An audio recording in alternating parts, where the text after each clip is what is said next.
अहिले तपाईँसँग बुबा आमा पनि हुनुहुन्न जन्म दिने तपाईँको साथमा यति बेला र नागरिकता पनि छैन? दुवै छैन सर। दुवै छैन। आमाको सम्झना छ? आमाको त सम्झना छ, आमाको धेरै याद आउँछ मलाई।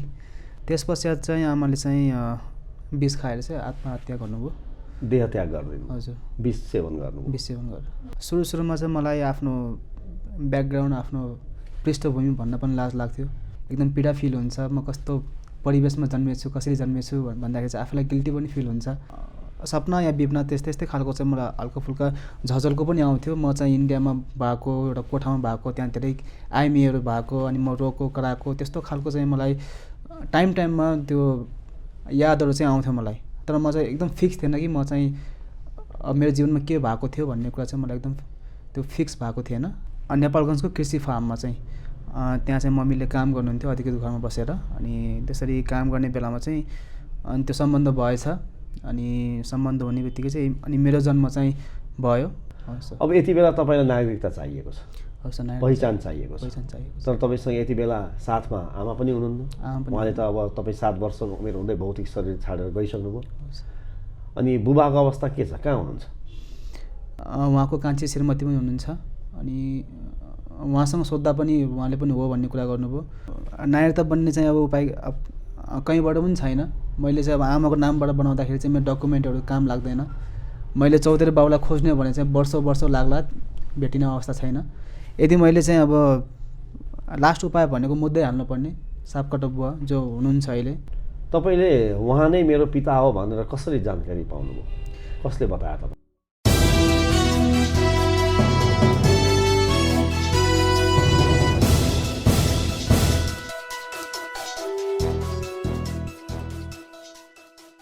नमस्कार, सूत्र टिभीमा यहाँहरूलाई हार्दिक स्वागत छ। आजको सूत्र बहसमा अलिकता एउटा पृथक विषय प्रसङ्गलाई उठान गर्ने जमर्को गरेका छौँ हामीले। हाम्रो कुनै पनि व्यक्तिको एउटा पहिचान जोडिन्छ देशसँग, मुलुकसँग, राष्ट्रसँग। जब हामी कुनै अन्य मुलुक जान्छौँ त्यहाँनिर हामीलाई सोध्न सकिन्छ, वेयर आर यु फ्रम? हामी भन्छौँ हामी नेपालबाट हो, किनकि हामीसँग नेपाली नागरिकता हुन्छ, सिटिजनसिप हुन्छ। त्यसैको आधारमा हामीले पासपोर्ट बनाएका हुन्छौँ। र कुनै एउटा विदेशी मुलुकको नागरिक नेपालमा आयो भने उनीहरूलाई पनि हामीले सोध्ने गर्छौँ, वेयर आर यु फ्रम? उनीहरूले भन्छन् वी आर फ्रम फलाना देश, म फलाना देशबाट छु। कसैले क्यानाडाबाट भन्यो भने इज क्यानेडियन, अमेरिकाबाट भन्यो भने ऊ अमेरिकन। उसले कहाँबाट भन्छ ऊ त्यही देशको नागरिक हुन्छ। अर्थात् कुनै पनि एउटा देशको पहिचानसँग एउटा व्यक्तिको पहिचान जब जोडिन्छ त्यहाँनिर नितान्त आवश्यकता हुन्छ नागरिकताको। आज हामीले महिला र पुरुषको नागरिकताको विषयमा त तपाईँ हामीले सहजै हामीले प्राप्त गरिरहेका छौँ। त्यति मात्र होइन, थर्ड जेन्डरको लागि पनि आज पहिचानको लागि विशेष मुद्दा बनेको छ। तपाईँ हामीले आत्मसात गरेका छौँ। तर कहिलेकाहीँ हाम्रो समाजमा महिला र पुरुषको बिचमा नाजायज सम्बन्ध गाँसिन्छ र त्यही नाजायज सम्बन्धबाट कसैको जन्म पनि हुन्छ। के नाजायज सम्बन्धबाट जन्म लिनेको दोष हो? सानो क्लिप पनि तपाईँहरूले हेरिसक्नु भएको छ। हो, आजको सूत्र बहसमा यही विषयमा आज हामी बहस गर्नेछौँ। र यसरी नाजायज सम्बन्धबाट जन्म लिएकाको लागि, पहिचानको लागि, नागरिकताको लागि तपाईँ हामी अब गम्भीर बन्ने कि नबन्ने, आज हामी सूत्र बहसमा यही विषयलाई उठान गर्नेछौँ। तपाईँहरूले अहिले भर्खरै सानो क्लिप पनि हेरिसक्नु भएको छ र त्यसका लागि यति बेला हामीसँग स्टुडियोमा हुनुहुन्छ प्रमोदजी। के छ हालखबर? तपाईँलाई स्वागत छ कार्यक्रममा। नमस्कार। के गर्दै हुनुहुन्छ अहिले तपाईँ? हालमा म अहिले चाहिँ भोकल क्लास सिक्दैछु नेपाल म्युजिक सेन्टरमा। तपाईँको रुचि म्युजिकमा छ? म्युजिकमा छ सर। भोकल क्लास सिक्दै हुनुहुन्छ? हजुर सर। तपाईँ एउटा कुशल चालक पनि हो। तपाईँले मलाई भन्नुभएको थियो म सवारी साधन चलाउन पनि आउँछ भन्नुभएको। हजुर सर, म चलाउने गर्थेँ पहिला, अहिले छोडिसकेँ। हजुर। अहिले तपाईँसँग बुबा आमा पनि हुनुहुन्न जन्म दिने, तपाईँको साथमा यति बेला, र नागरिकता पनि छैन? दुवै छैन सर। दुवै छैन। आमाको सम्झना छ? आमाको त सम्झना छ, आमाको धेरै याद आउँछ मलाई। धेरै याद आउँछ। हजुर। आमा तपाईँको जन्म विक्रम सम्वत 2048 साल भन्नुभयो है तपाईँले? हजुर सर, 2048 साल। तपाईँ कति वर्षको उमेरसम्म तपाईँसँग आमा हुनुहुन्थ्यो? म 7 वर्षको उमेरसम्म चाहिँ मेरो आमा हुनुहुन्थ्यो। 7 वर्षको उमेरसम्म। त्यस पश्चात के भयो? त्यस पश्चात चाहिँ आमाले चाहिँ विष खाएर चाहिँ आत्महत्या गर्नुभयो। देह त्याग गरिदिनु? हजुर। विष सेवन गर्नुभयो? विष सेवन गरेर। कस्तो लाग्छ?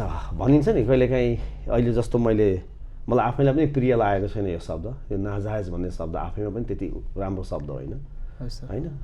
तपाईँलाई अब आफ्नो आमा र बुबाको त्यो सम्बन्धबाट आफ्नो जन्म कस्तो महसुस हुन्छ? आज तपाईँलाई धेरै समस्या पनि भएको छ। सुरुमा चाहिँ मलाई आफ्नो ब्याकग्राउन्ड, आफ्नो पृष्ठभूमि भन्न पनि लाज लाग्थ्यो। कतिपय अवस्थामा चाहिँ मैले एकदम घुमाएर लुकाएर चाहिँ भन्ने गर्थेँ। मेरो टेस्टमनीहरू चाहिँ जीवन गवाए भन्ने पढ्दाखेरि चाहिँ त्यसरी भन्ने गर्थेँ। अब अहिले चाहिँ डाइरेक्ट यस्तो शब्दहरू सुन्दाखेरि चाहिँ आफूलाई पनि एकदम पीडा फिल हुन्छ। म कस्तो परिवेशमा जन्मेछु, कसरी जन्मेछु भन्दाखेरि चाहिँ आफूलाई गिल्टी पनि फिल हुन्छ। तर तपाईँले किन गिल्टी फिल गर्ने प्रमोदजी? तपाईँको यसमा के दोष छ? यसमा दोष मेरो नभए पनि तर जो समाजको हेर्ने दृष्टिकोणमा अहिले पनि परिवर्तन छैन। अहिले पनि परिवर्तन छैन सर। र आज समाजले यो दृष्टिकोण परिवर्तन गर्नुपर्ने निकै आवश्यकता छ। एकदम सर।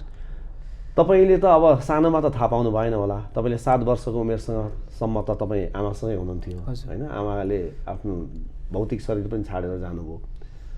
तपाईँले कहिले थाहा पाउनुभयो कि मेरो जन्म यसरी भएको रहेछ, मेरो आमा बुबाको सम्बन्ध यसरी भएको रहेछ, मेरो यो ठाउँमा यसरी जन्म भएको रहेछ भनेर कहिले थाहा पाउनुभयो तपाईँले?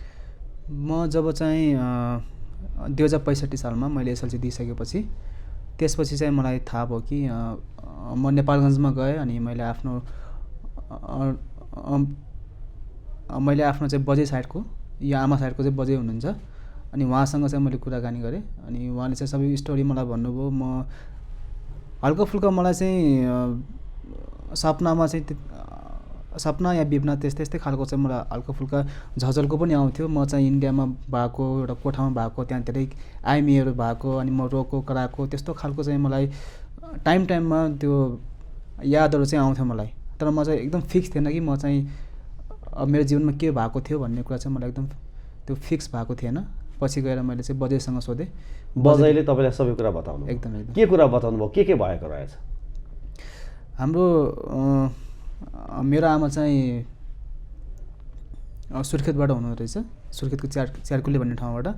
अनि उहाँहरूको स्ट्यान्डर्ड चाहिँ एकदम लो, म्हणजे आर्थिक अवस्था कमजोर भएको। हजुर हजुर, आर्थिक अवस्था कमजोर भएको, समाजले पनि त्यस्तो अब एकदम सानो जातको भनौँ। अनि त्यसपछि अनि नपढेको पनि, अब अनपढ हुनुहुन्थ्यो। त्यो कारणले गर्दाखेरि चाहिँ अनि एकजना अधिकृतको घरमा बसेर चाहिँ काम गर्नु। अधिकृत भनेको सरकारी जागिर? सरकारी जागिर। यो घटना चाहिँ नेपालगञ्जमा चाहिँ भएको। अनि नेपालगञ्जको कृषि फार्ममा चाहिँ त्यहाँ चाहिँ मम्मीले काम गर्नुहुन्थ्यो अधिकृत घरमा बसेर। अनि त्यसरी काम गर्ने बेलामा चाहिँ अनि त्यो सम्बन्ध भएछ। अनि सम्बन्ध हुने बित्तिकै चाहिँ अनि मेरो जन्म चाहिँ भयो। मेरो जन्म भएपछि चाहिँ अनि धेरै कुराहरू चाहिँ त्यहाँ चाहिँ कुटनीतिक खेलेर हुन्छ कि पैसा फालेर हुन्छ कि अनि मेरो आमालाई चाहिँ चौधरीको हातमा चाहिँ सुम्पिएछ पैसा दिएर। सरकारी अधिकृतले काम गर्नेको रूपमा हजुर हजुर तपाईँको आमालाई त्यहाँ प्रवेश गराउनु भयो उहाँले? हजुर हजुर। र तपाईँको आमा र उहाँको बिचमा सम्बन्ध भयो? सम्बन्ध भयो। र तपाईँको जन्म भएपछि अर्कोसँग चाहिँ उहाँले विवाह गराइदिनु भयो तपाईँको आमालाई, अथवा जन्म हुनुभन्दा अगावै? के भन्नुभयो बजैले? जन्म हुनुभन्दा अगाडि नै जब म चाहिँ गर्भमा आएँ। तपाईँ जब पेटमा आउनुभयो, गर्भमा आउनुभयो? गर्भमा आएँ। त्यसपछि अनि समाजले पनि भन्नुभयो कसको छोरा कसको के हो। अनि सरकारी अब अफिसमा काम गर्ने व्यक्तिको पनि अब त्यो उसको अलरेडी 2टा श्रीमती हुनुहुन्थ्यो। उहाँको अलरेडी 2टा श्रीमती हुनुहुन्थ्यो? हजुर, श्रीमती हुनुहुन्छ। अनि त्यो कारणले गर्दा पनि आफ्नो लाज हुन्छ भनेर चाहिँ उहाँले चाहिँ पूर्वबाट चाहिँ काम गर्ने चौधरीहरू चाहिँ ग्रुप त्यहाँ थिए। अनि त्यो चौधरीको ग्रुपलाई चाहिँ उहाँले चाहिँ एकजनालाई चाहिँ पैसा खुवाएर पैसा दिएर चाहिँ उहाँलाई चाहिँ यसरी चाहिँ त्यो टाँसो लगाउनु भयो। तपाईँलाई यो कुरा बजैले भन्नुभएको? बजैले भन्नुभयो। अनि त्यस पश्चात आमा त्यो अर्को पुरुषसँग बस्नुभयो कि छोडेर हिँड्नुभयो? बजैले के भन्नुभयो? मेरो जन्म पश्चात त त्यो चौधरीले चाहिँ काठमाडौँमा लिएर आयो भन्ने कुरा चाहिँ गर्नुभयो। काठमाडौँ ल्याइसकेपछि चाहिँ अनि काठमाडौँ उसले छोडेपछि चाहिँ अनि चौधरीले पनि आमालाई छोडिदियो। छोडेपछि चाहिँ अनि हामी फेरि मुम्बईमा बेच्यौँ काठमाडौँबाट। आमा मुम्बईमा फेरि बेचिनु भयो? हजुर। अनि म चाहिँ काखमै हुँदाखेरि चाहिँ हामी चाहिँ बेच्यौँ मुम्बईमा। अनि जस मलाई याद आउँछ म चाहिँ 4 वर्ष 5 वर्षको हुने बेलासम्म त्यही मुम्बईमा थिएँ। अलिअलि सम्झना छ? सम्झना धेरै छ त्यो। अनि त्यस पश्चात जस मुम्बईमा हुने बेलामा चाहिँ त्यहाँ कोठीमा चाहिँ कस्तो के हुँदो रहेछ भन्ने कुरा चाहिँ जस मैले धेरै अनुभव गर्न मौका पाएँ। मैले धेरै कुराहरू चाहिँ देखेँ त्यहाँ कसरी त्यहाँ चाहिँ आइमीहरू चाहिँ शोषण हुन्छन्। अनि धेरैचोटि म चाहिँ कराएर रोएँ पनि। अहिले पनि सम्झिँदाखेरि चाहिँ ती कुराहरू याद गर्दाखेरि चाहिँ अनि आँखामा आँसु आउँछ। अहिले पनि मानसपटलमा ती दृश्यहरू घुम्छन् कहिले? घुम्छन् एकदम। त्यो बेलाका ती दृश्यहरू? हजुर सर। आमाले कराएका, चित्कार गरेका अथवा त्यो किसिमको शोषण? अब त्यो नचाहँदा पनि अब त्यो त्यसरी गर्नुपर्ने कुराहरू चाहिँ म आफ्नै आँखाले प्रत्यक्ष देख्दाखेरि नि म आफूलाई पनि एकदम रिस पनि आउँछ कहिले कस्तो, एकदम भित्रबाट मनबाट एउटा क्रोध पनि आउँछ। मैले किन आमालाई बचाउन सकिनँ, किन त्यस्तो समयमा चाहिँ मैले आमालाई चाहिँ साथ दिन सकेन। हुन पनि म पनि सानै थिएँ, तर पनि जस ती कुराहरू देख्दाखेरि चाहिँ म आफूलाई पनि एकदम रुन आउँछ जस मनबाट। अनि कति समयपछि आमा फेरि नेपाल आउनुभयो? त्यसको बारेमा तपाईँलाई केही जानकारी छ? बजैले भन्नुभएको छ कि? जहाँसम्म याद छ म चाहिँ 5 वर्षको उमेरमा हुने बेलामा चाहिँ हामी नेपालमा फर्क्यौँ। आमा फर्किनुभयो? हजुर। अनि आमालाई समाजले स्वीकार अरे त त्यस बेला धेरै अप्ठ्यारो भयो समाजमा। किनभने एउटा महिलालाई त्यो अवस्थामा हजुर समाजले स्वीकार्न आज पनि तपाईँ हाम्रो समाज यही हो होइन? अब त तपाईँ सबै बुझ्ने हुनुभयो नि त, उमेरले अब यो उमेर भइसक्यो, सहजै स्वीकारेन सर। एकदम गाह्रो भयो। हामी चाहिँ खजुरा डिगाउँ भन्ने छ, त्यहाँ डिगाउँमा पनि जस एउटा गाउँमा बस्थ्यौँ। अनि त्यहाँ चाहिँ धेरै मान्छेको चहलपहल हुँदैन थियो। अनि समाजले नस्वीकारेकै पीडाले अथवा के कारणले उहाँले विष सेवन गर्नुभयो त्यसको बारेमा पनि केही जानकारी छ तपाईँलाई? जहाँसम्म लाग्छ समाजले त स्वीकारेन पहिलो कुरो। किन भन्दाखेरि चाहिँ यसरी बेचियो केटी, यस्तो भएर आएको भन्ने समाजले एकदम दबाब दिने। अनि म त्यहीँ हुँदाखेरि पनि त्यही सापकोटा बुवा चाहिँ घरिघरि आउने। अनि त्यसपछि घरिघरि उहाँले चाहिँ टर्चर दिने। किन टर्चर दिने? अब एक्लो महिला तिमी यहाँ नबस, नेपालमा नबस भन्ने खालको टर्चर दिने कि अथवा कस्तो खालको टर्चर दिने? त्यस्तो खालको टर्चर भन्दा पनि जस एउटा सेक्स सम्बन्धीको टर्चर। पछि पनि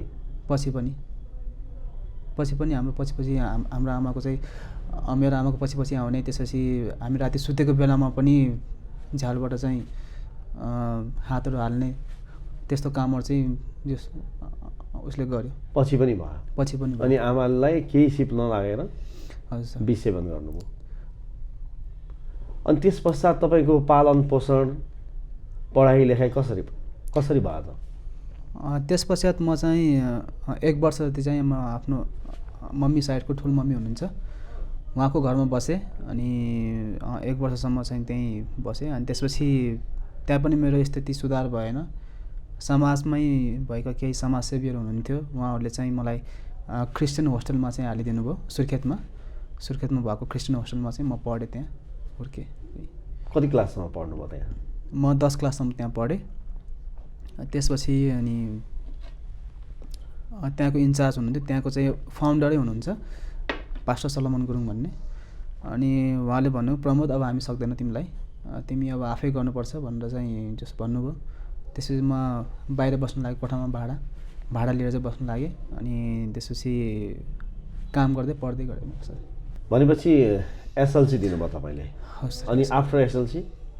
अनि एसएलसी पछि चाहिँ मैले वायरिङको काम गर्दै पढ्दै, प्लम्बिङको कामहरू गर्दै पढ्दै अनि त्यसरी एवं प्रकारले तपाईँ अहिले यहाँसम्म आउनु भएको छ। हवस् अब यति बेला तपाईँलाई नागरिकता चाहिएको छ, हवस् नागरिक पहिचान चाहिएको छ, पहिचान चाहिएको छ। तर तपाईँसँग यति बेला साथमा आमा पनि हुनुहुन्न। आमा पनि उहाँले त अब तपाईँ 7 वर्षको उमेर हुँदै भौतिक शरीर छाडेर गइसक्नुभयो। हवस्। अनि बुबाको अवस्था के छ, कहाँ हुनुहुन्छ? बुवा अहिले चाहिँ सुर्खेतमा हुनुहुन्छ। अहिले पनि हुनुहुन्छ? अहिले पनि हुनुहुन्छ, सुर्खेतमा हुनुहुन्छ उहाँ। अनि तपाईँले भन्नु भएन म तपाईँकै छोरा हुँ, मलाई नागरिकता चाहिएको छ, मलाई सहयोग गरिदिनुहोस्? मैले उहाँसँग डाइरेक्ट त म भेट्न सकिनँ, किन भन्दाखेरि चाहिँ उहाँको अलिकति आफ्नै पहुँच पनि छ, पोलिटिकल पावर पनि छ। त्यो यताउता भएको कारणले गर्दाखेरि चाहिँ अलिकति डर पनि लाग्यो। सुरुमा चाहिँ मैले उहाँको बारेमा बुझ्दाखेरि चाहिँ मान्छे अलिकति पोलिटिकल पावर पनि भएको अनि जो काठमाडौँसम्म पहुँच भएको भन्ने कुरा मैले सुनेँ। त्यो कारणले गर्दाखेरि चाहिँ मलाई भेट्न डर लाग्यो। अनि मैले चाहिँ जस म पहिला जहाँ काम गर्थेँ मैले त्यस ठाउँको चाहिँ एकजना सर हुनुहुन्छ। मैले त्यो सर मार्फत चाहिँ मैले कुरा पुऱ्याएँ त्यहाँ।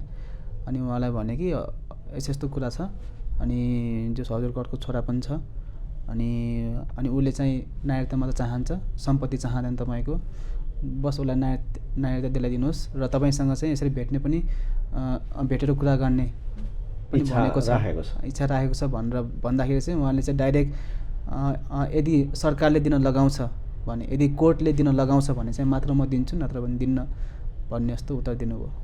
तपाईँले उहाँ नै मेरो पिता हो भनेर कसरी जानकारी पाउनुभयो, कसले बतायो तपाईँलाई? म नेपालगञ्जमा गएर चाहिँ मैले 2 वर्ष 3 वर्ष त्यहाँ गएर रिसर्च गरेँ, सबै मान्छेलाई सोधेँ। नेपालगञ्जमा जो अब सानो गाउँ छ थाहा भइहाल्छ। अनि सबैलाई सोद्धाखेरि चाहिँ उहाँको अब काम गर्ने मित्रहरू अब अहिले पनि कृषि फार्ममै छन् कतिपयहरू। ए उहाँसँग काम गर्नेहरू अहिले पनि त्यहाँ काम गरिरहेका छन्? हजुर हजुर त्यहाँ। अनि जो उहाँहरूसँग अब इन्डाइरेक्ट रूपमा सोद्धाखेरि चाहिँ हो भन्ने कुरा चाहिँ अब जो भयो। त्यसपछि अनि उहाँको कान्छी श्रीमती पनि हुनुहुन्छ। अनि उहाँसँग सोद्धा पनि उहाँले पनि हो भन्ने कुरा गर्नुभयो। अनि मेरो ठुल मम्मी हुनुहुन्छ, मम्मी साइडबाट, उहाँसँग सोद्धा पनि उहाँले पनि हो भन्नुभयो। फोटो देखाएर चाहिँ मैले भनेको हो यही व्यक्ति हो भनेर चाहिँ भन्नुभयो। भनेपछि अहिले उहाँले तपाईँसँग कुराकानी गर्न चाहनुहुन्न, भेट्न पनि चाहनुहुन्न? भेट्न पनि चाहनुहुन्न, कुरा पनि गर्न चाहनुहुन्न। तर तपाईँलाई नागरिकता चाहिएको छ नागरिकता। भनेपछि अब उहाँले चाहनु भएन भने यसको कानुनी उपचार नै हुनसक्छ। भोलि अदालतमा जानुपर्ने हुनसक्छ। अदालतले अन्तिममा सायद डिएनए टेस्ट गर्ला।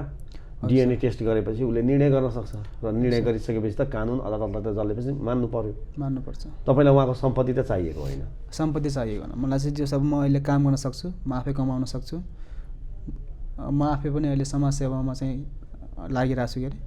अनि जस अब म आफै अब एउटा पढेको व्यक्ति पनि छु, सबै बुझ्ने व्यक्ति छु। अब मलाई चाहिँ जे त्यो नागरिकता नभएर धेरै कामहरू चाहिँ मेरो रोकेको छ। जस्तो प्रमोदजी भनौँ न, अहिले पनि धेरै अधिकारवादीहरू हामीले देख्छौँ क्या हाम्रो मुलुकमा, होइन? यसको पक्षमा वकालत गरिरहेका वा अधिकारको लागि लडिरहेका, उसको पक्षमा लडिरहेका। अघि मैले प्रसङ्ग पनि जोडेँ। आज हामीले थर्ड जेन्डरको विषयमा पनि हामीले आज होइन उहाँहरूको मुद्दालाई हामीले एक्सेप्ट गरिसकेको अवस्था छ। तर तपाईँ जस्ता त अरू पनि होला नि हाम्रो मुलुकमा खोज्दै जाँदा। तपाईँ हाम्रो एक किसिमको भेटघाट भयो र पो आज हामीले यसरी मिडियामा बहस गरिरहेका छौँ, कुराकानी गरिरहेका छौँ। तपाईँ जस्ता अरू पनि हुनसक्छ नि त। उनीहरूको समस्या के छ होला भन्नु त? तपाईँलाई कस्तो लाग्छ? यसको लागि समाजले, राज्यले कसरी बोलिदिनु पर्ला, कसरी बोलिदिएदेखि हुन्थ्यो भन्ने लाग्छ भन्नुहोस् त? अब यसको विषयमा चाहिँ जस म जस्तो व्यक्तिहरू धेरै छन्। अब एकदम गाह्रो छ उनीहरूलाई पनि। अब जस्तो गाह्रो फिल्म मैले गरिरहेको छु, मेरो पक्षमा बोल्ने कोही पनि छैन अहिले। अब मैले चाहिँ सबैसँग सहयोग माग्दा पनि सहयोग पनि दिँदैनन्। मेरो पक्षमा बोलिदेऊ भन्दा पनि डराउँछन्। अदालतमा जानुपर्छ, उयो गर्नुपर्छ, मेरो बेइज्जत हुन्छ, ऊ हुन्छ भनेर चाहिँ धेरै मान्छे डराउँछन् पनि। अब यसको विषयमा सरकारले अब कसरी अब भन्न गाह्रो छ, भन्न गाह्रो छ। गाह्रो छ। तपाईँ अहिले पनि त्यहाँ त्यो ठाउँमा जाँदाखेरि, त्यो समाजमा जाँदाखेरि तपाईँलाई कस्तो दृष्टिले हेर्छन्, कतिको बोलचाल गर्छन्, कतिको माया गर्छन्? त्यो समाजमा चाहिँ हेर्ने दृष्टिकोण पनि अलिक अहिले पनि फरक छ। जस्तो मानव अब एउटा आमा बाबाबाट जन्मिएको जो हुन्छ, अब उसलाई चाहिँ हेर्ने चाहिँ नोबल खालको दृष्टिकोण हुन्छ। अब हामी जस्तोलाई चाहिँ अब नाजायज सम्बन्ध भएको यस्तो शब्दहरू, सन्तान भन्ने यस्तो नराम्रो शब्दहरू पनि प्रयोग हुन्छ नि हाम्रो समाजमा। हुन्छ जस मलाई हेर्ने दृष्टिकोणहरू चाहिँ एकदम फरक छ। फरक छ सर। अनि नरमाइलो फिल हुन्छ है? जस मैले त्यो फिल तपाईँलाई गर्दा तपाईँलाई अहिले सबैभन्दा बढी माया गर्ने को छ अहिले भन्नु त? बजै कि बजै पनि हुनुहुन्न? बजेले माया गर्नुहुन्छ। बजै हुनुहुन्छ होइन? बजैले माया गर्नुहुन्छ। अरू को छ तपाईँलाई माया गर्नु? बजे नै हुनुहुन्छ माया गर्ने। बजैले नै माया गरिरहनु भएको छ, अरूले गर्नुहुन्न? अरू आफन्त छिमेकी? अब अरूलाई त वास्तै छैन। प्रमोद चौधरीले नागरिकता पाए पनि नपाए पनि, दुःख पाए पनि नपाए पनि केही वास्ता छैन। मान्छेले जबसम्म प्रगति गर्दैन तबसम्म वास्तै हुँदैन। तपाईँको साथीभाइ छैन? साथीभाइहरू त हुनुहुन्छ। साथीभाइहरूले कस्तो रेस्पोन्स गर्नुहुन्छ? कतिको माया गर्नुहुन्छ? जो साथीभाइले चाहिँ जस अब एकदम पोजिटिभ खालको रेस्पोन्स दिनुहुन्छ। अब हामीले चाहिँ आफ्नो ब्याकग्राउन्ड हेरेन, तिमी कसरी जन्म्यो त्यो ठुलो कुरो होइन, तिमीले के नेपाललाई कन्ट्रिब्युट गर्न सक्छौ त्यो ठुलो कुरो भन्ने कुरा चाहिँ जस उनीहरूले प्रोत्साहन दिन्छन् मलाई। तर तपाईँ अहिले पनि अधिकारवादीहरू या राज्यको सम्बन्धित निकायसम्म त पुग्नु भएको छैन? जस म चाहिँ त्यस्तो ठाउँमा त पुगेको छैन। जस आफ्नो नागरिकता बनाउने सम्बन्धमा चाहिँ म सिडिओ अफिससम्म चाहिँ पुगेँ। त्यहाँ जिल्ला प्रशासन कार्यालय चाहिँ पुग्नु भएको थियो, अनि त्यहाँ के उत्तर आयो? त्यहाँ चाहिँ जस अब जिल्ला प्रशासन भनेको बाँके जिल्ला प्रशासन? कहाँको जिल्ला प्रशासन? म चाहिँ सुर्खेतमा गएँ। सुर्खेतमा जानुभएको थियो? किन भन्दा सुर्खेतमा धेरै जस्तो मेरो जीवनहरू मैले त्यहीँ बिताएँ। र तपाईँको अहिले जो पिता भन्ने हुनुहुन्छ, बुबा भन्ने हुन्छ, उहाँ पनि अहिले सुर्खेतमै हुनुहुन्छ? सुर्खेतमै हुनुहुन्छ। त्यहाँ जिल्ला प्रशासन कार्यालयले के भन्नु तपाईँलाई? उहाँले जस मलाई दुईवटा अप्सन दिनुभयो, या त चौधरी बाबु खोजेर ल्याऊ। अब त्यो चौधरी बाबुको थाहा छैन मलाई पनि, मैले पनि नदेखेको, उसको फोटो पनि देखाएको छैन मैले। अनि उसलाई खोजेर लिएर आऊ, यहाँ त सापकोटाबाट चाहिँ मुद्दा हाल। र त्यही अघि हामीले भने जस्तै डिएनए टेस्ट गर। जिल्ला प्रशासन कार्यालयले त्यो भन्यो तपाईँलाई? हजुर। अनि अहिले तपाईँले यो बोकेको के हो? यो मैले कागजहरू देखिरहेको छु, सर्टिफिकेट जस्तो पनि देखिन्छ, के हो यो? के बोकेर? यसमा जस मेरो हल्का फुल्का डकुमेन्टहरू छ। यसले के प्रुभ गर्छ भन्दाखेरि चाहिँ मेरो आमाले चाहिँ जस चौधरीसँग बिहा गरेको होइन भन्ने कुराहरू चाहिँ जस यसले चाहिँ प्रुभ गर्न सक्छ भन्ने जस्तो मलाई लाग्छ। किन भन्दाखेरि चाहिँ आमाको मृत्यु हुनुभन्दा 1 वर्ष अगाडि मात्र उहाँले चाहिँ नागरिकता बनाउनु भयो, त्यो पनि माइती घरबाट, आफ्नो माइतबाट चाहिँ उहाँले नागरिकता बनाउनु भयो। र उहाँको मृत्यु पश्चात पनि उहाँको थरमा चाहिँ चौधरी जोडिएको छैन। यदि उहाँले चौधरीसँग म्यारेज गरेको, विवाह गरेको हो भने चाहिँ अनि सायद चौधरी लेखिन्थ्यो होला, तर त्यसमा चाहिँ चौधरी लेखिएको छैन। तर उहाँको चाहिँ आफ्नो नागरिकता अनुसारकै मृत्यु दर्तामा त्यो लेखिएको छ। त्यही कारणले गर्दाखेरि चाहिँ मैले यो लिएर आएको। प्रमोदजी, अब तपाईँसँग अहिले नागरिकता पनि छैन, अभिभावक पनि हुनुहुन्न, तपाईँलाई आज यत्रो मान्छेको भिडमा माया गर्ने बजै मात्र हुनुहुन्छ, तपाईँले भन्नुभयो। तपाईँ अहिले तपाईँको आर्थिक अवस्था के छ? कसरी आफूलाई सर्भाइभ गरिरहनु भएको छ? कसरी बाँचिरहनु भएको छ अहिले? म चाहिँ एउटा एनजिओसँग काम गर्छु। एनजिओ त्यस एनजिओले चाहिँ अलिकति माथि बेकर ठाउँमा चाहिँ काम गर्छ, जस्तो जुम्ला हुम्लातिर काम गर्दछ। अनि जस अब त्यही समाजसेवामा चाहिँ म चाहिँ अहिले इन्भल्भ छु। अहिले त्यो एनजिओले तपाईँसँग नागरिकता खोजेन काम गर्न? अब कतिपय व्यक्तिहरू चाहिँ एकदम ट्रस्टफुल पनि हुन्छन्, जसले चाहिँ अब भनेको तपाईँको परिस्थितिलाई उनीहरूले बुझेर काम पनि तपाईँले गर्नुहोस् र सँगसँगै यसो उसलाई बाँच्ने आधार पनि हुन्छ भनेर तपाईँलाई रोजगारी दिए। एकदम सर। अहिले तपाईँ त्यही काम गर्नुहुन्छ? हजुर सर। र तपाईँ त्यसैबाट बाँचिरहनु भएको छ? हजुर सर। र तपाईँ अब के गर्नुहुन्छ? अबको तपाईँको बाटो के हुन्छ त? अब मेरो चाहिँ उपाय, अब नागरिकता बन्ने चाहिँ अब उपाय कहीँबाट पनि छैन। मैले चाहिँ अब आमाको नामबाट बनाउँदाखेरि चाहिँ मेरो डकुमेन्टहरू काम लाग्दैन। मैले चौधरी बाबुलाई खोज्ने भने चाहिँ वर्षौँ लाग्ला, भेटिने अवस्था छैन। यदि मैले चाहिँ अब लास्ट उपाय भनेको मुद्दै हाल्नुपर्ने, सापकोटा बुवा जो हुनुहुन्छ अहिले, जो भेटिनु भएको छ, मैले पनि देखेको छु उहाँलाई। अब मैले जे होस् अब उहाँलाई चाहिँ मैले मुद्दै हाल्नुपर्छ, कोर्टमा गएर चाहिँ उहाँसँग बहसै गर्नुपर्छ भन्ने मलाई लागेको छ सर। तर बहस गर्न पनि फेरि आर्थिक प्रसङ्गहरू जोडिन सक्छन् नि? अब यसमा चाहिँ मैले सुनेको अनुसार चाहिँ सरकारी वकिल पनि हुनुहुन्छ, यस्तो अब आर्थिक विहीनहरूको लागि चाहिँ लडिदिने। तपाईँ त्यो पहल गर्नुहुन्छ? हजुर सर। र अब तपाईँ केही सिप लागेन भने तपाईँ अदालतको ढोका ढकढक्याउनुहुन्छ? एकदम सर। हस् त प्रमोदजी, हाम्रो सूत्र बहसमा आइदिनु भयो, तपाईँ हाम्रो जम्का भेट भयो, यहाँलाई धेरै धेरै धन्यवाद छ। र हामी एउटा अपेक्षा राख्छौँ कि अबको तपाईँ हाम्रो भेट हुँदाखेरि तपाईँको हातमा आफ्नो पहिचान, नागरिकता होस्। कुनै पनि नाजायज सम्बन्धबाट जन्म लिनु उसको अपराध होइन, पाप होइन। प्रमोद चौधरी जस्ता आज हाम्रो मुलुकमा धेरै छन्, त्यसका लागि उनीहरूको पहिचानको लागि तपाईँ हामी जति गम्भीर हुनुपर्ने थियो त्यति गम्भीर भएका छैनौँ र नागरिकताकै कारणले उनीहरूले आफ्नो जीवनलाई सहज ढङ्गबाट बाँच्नको लागि नागरिकता नभएकै कारणले समस्याहरू आइरहेको छ र यो समाजका तपाईँ हाम्रै साथी हुन्, तपाईँ हाम्रै सदस्य हुन्, समाजका सदस्य हुन्। त्यस कारणले प्रमोद चौधरी जस्ताको लागि तपाईँ हामीले पनि बोल्नुपर्छ। आजको सूत्र बहस आजलाई यति नै। नमस्कार।